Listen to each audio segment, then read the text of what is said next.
Tulsi Gabbard Yeah.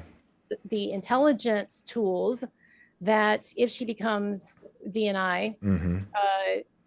then she's going to have at her disposal. And also the grilling that apparently Congress has been giving her, both behind closed doors and out in the open, Mm. over whether or not she's truly had a change of heart on FISA Section 702. Yep.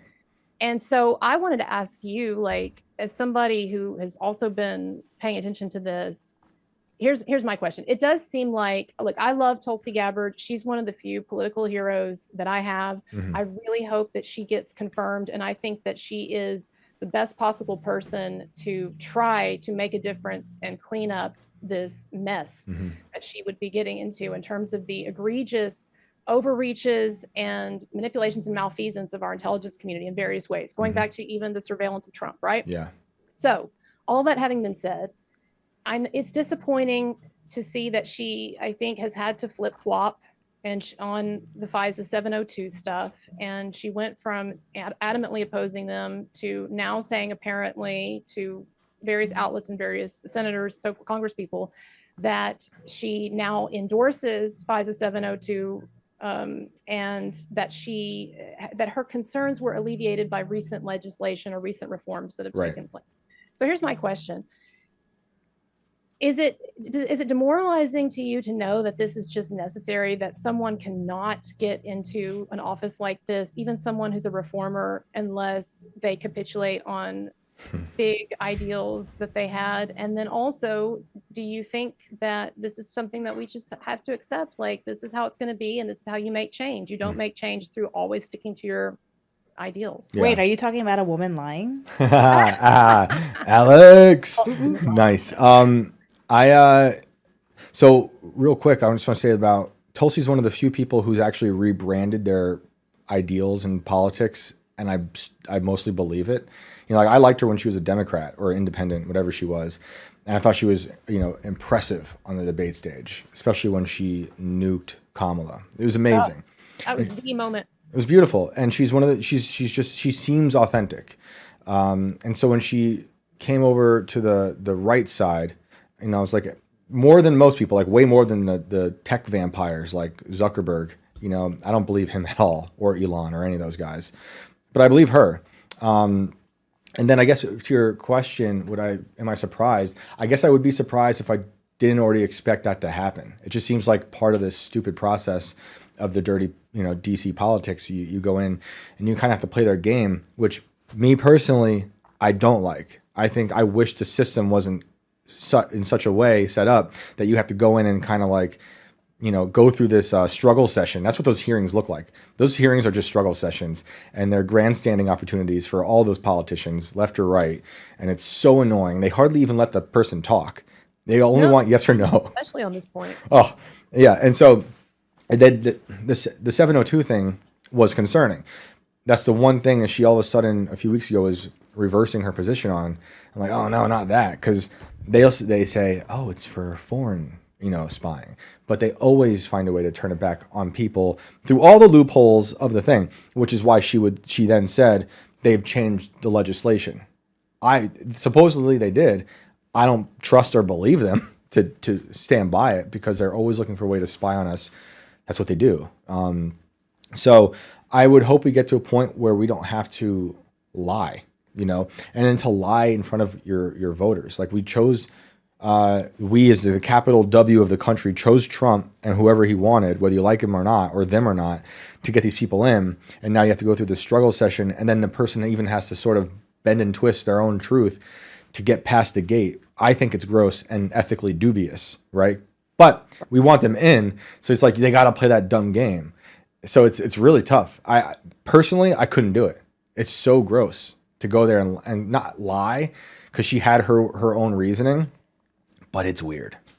And I understand that feeling too, of like, oh, it's gross. At the same time, I think to myself, like, if this woman does not get into this office, if Tulsi Gabbard does not become DNI, then the alternative is going to be, I'm sure, much more problematic for the views that you and I have, and for civil liberties and frankly rationality. And so I do think I'm constantly vacillating in my mind about the degree to which the sort of Machiavellianism is something we just have to accept in politicians, even our political heroes. And I think that, you know, and I watched her I'll say this too, I watched her in that confirmation hearing, and there were times when those asshole Congress people tried to nail her on some stuff or to get her to recant her views on certain things like Edward Snowden. And she did not allow it to happen. I mean, one guy kept really trying to back her into a wall about her views on Snowden. And she said, I do think that he brought to light a number of significant abuses of power on the part of our government. And in that way, right, did something helpful or good or whatever. But it's like you say, it's always annoying to see good people, good, intelligent, gutsy people like Tulsi, who still have to some degree bend the knee to to those in power. And I guess it just shows that when it comes to power and the deep state, it is just almost impossible to really go up against them. I think the thing that's even worse is that we, the people, should be the ones dragging all the politicians through the mud. They work for us. It's like we should be the gatekeepers. Meanwhile, these like selfish pricks who are heading this struggle session, they're the ones doing it, and they don't even believe it. Because the DNI office was set up after 9/11. This is a Patriot Act type of situation, right? And Biden's DNI, she was truly evil. I think her name was Avril Haines. I mean, this is the lady who she would talk about, and this is in quotes, the lawful incineration of terrorists. And if anyone knows anything about the terrorism situation and how we would define what a terrorist means and why we should kill them with drones, that was set up by Bush, that Obama used, and Biden for sure. And maybe even Trump. I don't agree with it because it's a very vague definition of like a man between 20 and like 50 or whatever. So then they can get away with innocent deaths. And now she's getting the phone calls at midnight being like, saying we want to, yes, drone them, right? And that's the lawful incineration. She was also into torture. She okayed like these weird humiliation ritual, like sexual humiliation rituals on naked prisoners. Super weird. And then on top of all that, she chose not to punish CIA agents who hacked into Senate staffer computers. That's insane. And so knowing she did that, she worked for Obama and Biden, and then these Democrats who supported her are now grilling Tulsi. I mean, that tells you everything you need to know. Like, they're so afraid of Tulsi because she's not going to be like Avril Haines. I hope not. I can't imagine she will be, because everyone else so far who's been put through these sessions and made it in, they've been pretty tough, right? Like Hegseth and Tom Hanman, I forgot how to say his last name. These guys are actually doing what they said they were going to do. So that's cool. I'm going to judge them case by case. So far, so good. And I'm sure Tulsi will be the same. I'm sure Cash will be the same. And hopefully RFK Jr. too, although he said some things that were questionable. But he's into that robot nurse, by the way. Very concerning. Carl Hines? He brought up AI helping out hospitals, and that there's one hospital that has like this robot nurse that he thought was very beneficial. I'm like, next affair. Huh? She was hot? Yeah, that's what I was worried about. I'm like, he's going to find text messages with the robot nurse. I'm glad that you brought RFK up, because I just want to say that video that Caroline Kennedy did. Yeah. Look, I understand if you really don't think that your brother has any administrative experience and you're worried that he is going to just make a mess of these huge federal administrations or whatever. Like, I'm not saying that it's okay for her to weigh in on that, even, because it still seems stupid to me. But that part, I was kind of like, okay. But then when she compared him to a hawk, and said he was a predator, like a hawk, like the hawks that he keeps in his home or whatever, I'm like, lady, what the fuck are you trying to pull here? This is ridiculous. And have you read, ma'am, a bio of your father and what he pulled when he was in office? I mean, look, I read several months ago, I can't remember why, but I read a bio of JFK's private life, and it's not like I didn't already know. I mean, I'd read about him before and whatever, but this was actually like just specifically about his private life and his escapades. That man would have been incinerated by Me Too before he could even step within 100 miles of Washington today, because he did some really shady shit. Oh, yeah. Stuff that when I was reading it, I was like, I think that's kind of sexual assault. He was brutal. And especially by the new definitions we have today. Yeah. So for Caroline Kennedy to sit there, who still upholds her father as one of the greatest leaders in our nation's history, and he was a good leader, when he wasn't, basically attacking all of these young virgins around him. But anyway, when she does that, and then when she sits there and she says, "Oh, RFK, my uncle or whatever, he's a hawk, or just like the ones that he keeps in his house." Come on, get real, lady. That was ridiculous. It's because they're all so afraid of an outsider getting in and changing the establishment. There's the Kennedys are like an institution. I like JFK for the most part as a president. He screwed up with a lot of things. He was pissed about the Bay of Pigs, but he screwed up. He prevented Operation Northwoods, which I think is amazing. Who knows? He kept us from getting blown, the entire world from blowing up. So I guess, he's going to get a blank check from me, morally speaking, since he kept us all from getting blown up, or our parents from getting blown up. For sure. So, but she's doing that just like the senators are from the left are grilling these outsiders. They're so afraid of the Trump, like it's more Trumps. It's like people from the outside who have some sort of power, who don't really belong in the establishment. Although I have some questions with all of them, and that's fine. We should, but like they just don't want these outsiders in to really shake things up, because it will be like a tectonic shift if they do everything they say. I hope they do. Like I hope Cash goes in there and switches up stuff. And I think even if they do a third of what they say, it's still going to be such a breath of fresh air from what we've had. And I do appreciate, speaking of Tulsi Gabbard, I appreciate her good friend Meghan McCain, who's out there. Oh yeah.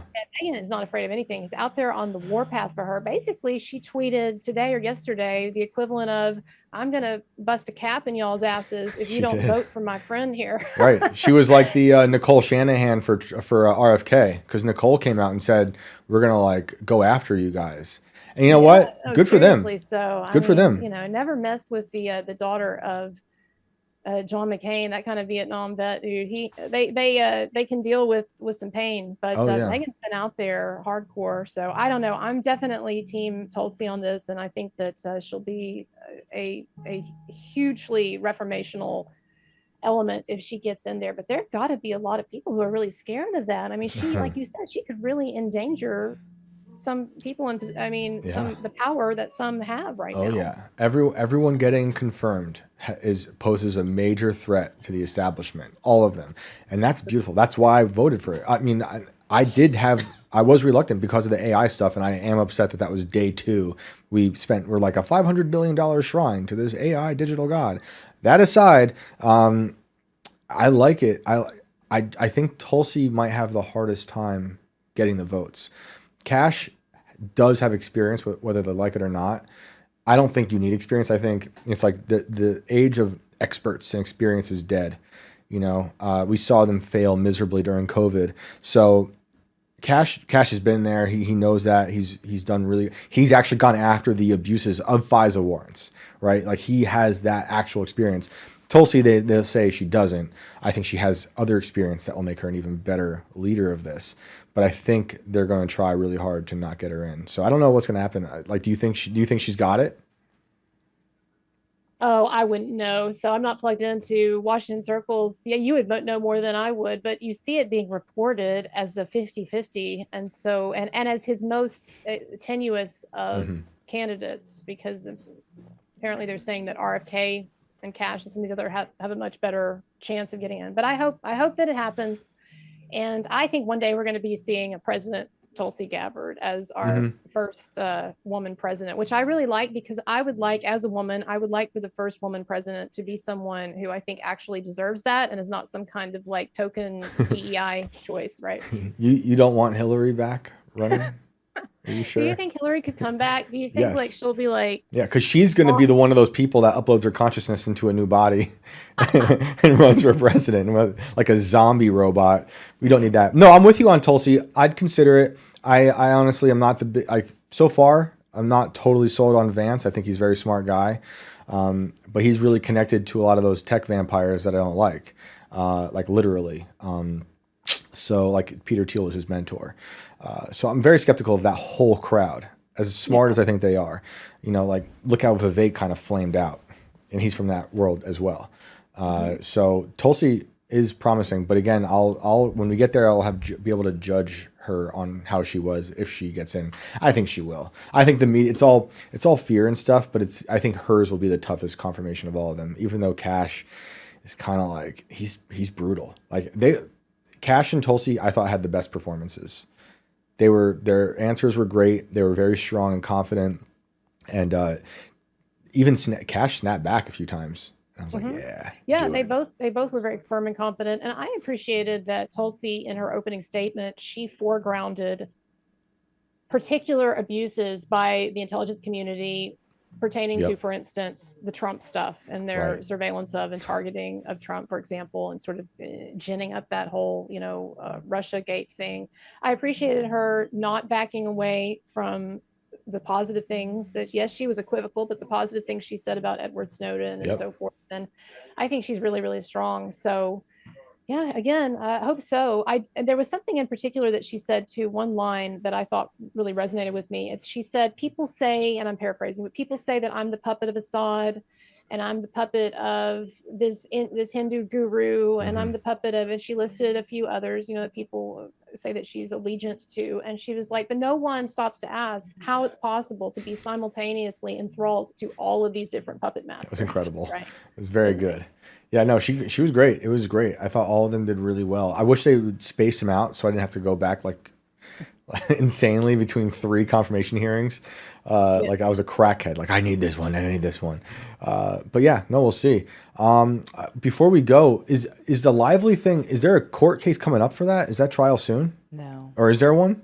Oh, it's going to be forever. No. So Oh. they've set the date for the trial as a little over a year from now. Oh my March goodness. something. Oh. Off the top of my head, I can tell 2026. you, but a little over a year from now. But of course, you know how it is with these cases. We've seen this before. There will be multiple delays and requests for delays and hiccups and schedule issues and stuff that come up. So I'm thinking probably it's going to be, if this thing makes it all the way to a trial scenario, that it's going to be a good year and a half, 2 years. I can't I imagine. also am skeptical that this thing actually makes it to a trial because, as I've said, I don't think that's really the point of it anymore. And I think that what's going to happen is it's going to, at some point, I don't care how pig-headed or delusional or narcissistic Blake Lively and Ryan Reynolds are, and they don't want to back down, they don't want to settle maybe or whatever, it's going to become apparent sooner or later to them that there is really only one way to end this, unless there's some dramatic shift in against Baldoni in their favor, which I don't see happening.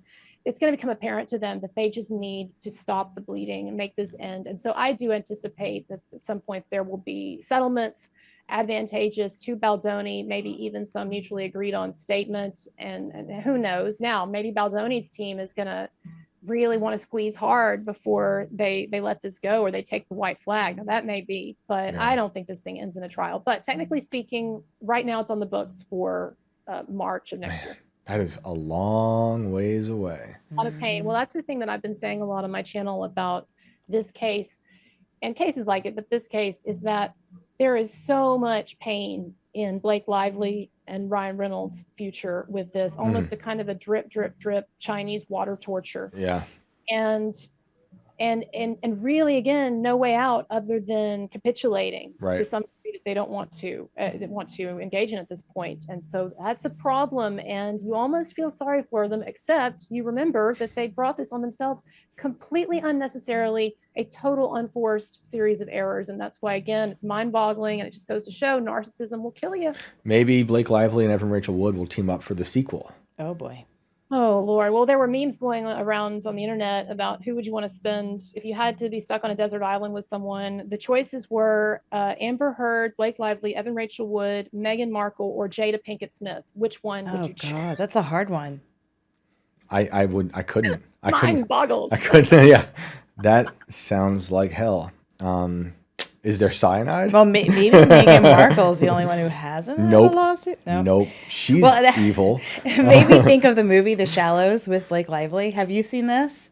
Yeah, I have a long time ago. It's an okay movie. I remember she's clad, the whole thing, nice figure, all of that. Well, yeah, it's a creature feature. She's fighting a shark, and you're of course you're on. I'll be with the shark. Well, I kind of want to rewatch that movie and now be Team Shark. Yeah, Team Shark. That's good. That's good merch. Team Shark, and then make it sort of Jaws-y. Yeah. Sick. Rewrite the ending. Awesome. Kind of like how they would. Well, Kurtz, let everyone know, please, where they can find you. Where's your channel? All that good stuff. Yes, I'm under the name Colonel Kurtz 99 on all platforms. And if you have trouble spelling it, just put in Kurtz and then Manson, because I'm so linked to Marilyn Manson that I come up. So you can Google that. But yeah, Colonel Kurtz 99 all platforms and YouTube especially. Awesome. Thank you so much for joining us. It was a pleasure. Loved it. All right. Bye. See ya. Bye.